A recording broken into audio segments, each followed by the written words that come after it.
កកម្មរុករកទីតាំងដីដែលមានជ័យភូមិល្អមានសត្វទេពទាំង4មិនមែនជារឿងងាយស្រួលឡើយក្រោមកិច្ចខិតខំប្រឹងប្រែងឥតឈប់ឈរគឺ Master Long Nali បានរកឃើញទីតាំងមួយដែលល្អសម្រាប់ធ្វើគម្រោងសួនឧទ្យានអនុស្សាវរីយ៍ជូនបងប្អូនខ្មែរនៅពេលដែលរកឃើញទីតាំងនេះហើយបានធ្វើឲ្យ Master Nali ចេះតែចូលទៅកាន់ទីជ្រៅតាំងពីព្រឹករហូតដល់ម៉ោង3ជាងរសៀលដោយមិនមានការនឿយហត់នេះជាដំណើរសាច់រឿងពិតមួយដែល Master Nali បានរក្សាទុកជាអនុស្សាវរីយ៍ដ៏មានន័យចងចាំដែលមិនអាចបំភ្លេចបាន So Master Nali was very hungry because there's no lunch. There was no lunch, but there were a lot of banana trees. When you're coming in, there were a lot of banana trees. So instead of nothing to eat, they start eating bananas as their lunch, to keep themselves with energy to continue to work. And when you come in, there was one banana tree standing on the left when you come in on the left. And I was asking James, why only one banana tree? So James said that this is to remember when Master Nali came that time, there was no food except bananas. So they leave the banana tree there as a significant,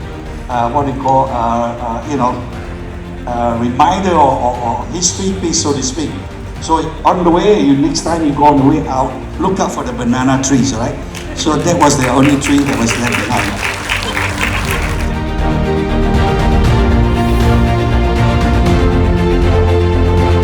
I don't have land, I don't have water,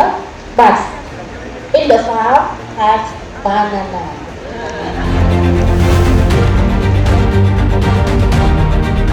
Jake មួយដើម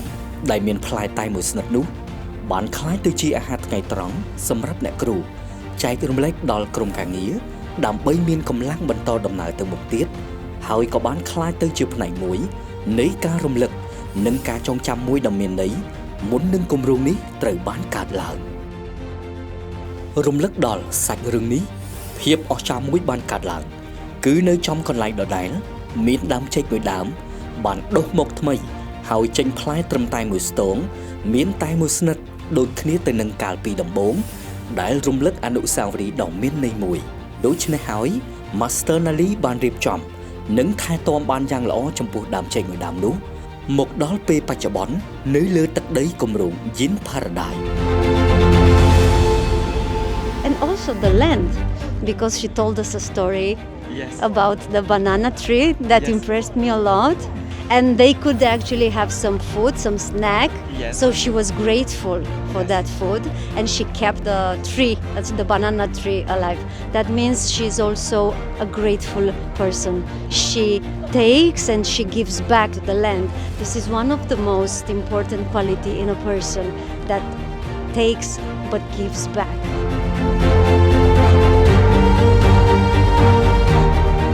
Sáchរឿងដ៏សាមញ្ញមួយនេះស្ដាប់ទៅធម្មតាប៉ុន្តែគឺជាការចងចាំនឹករលឹកចំពោះអ្វីមួយ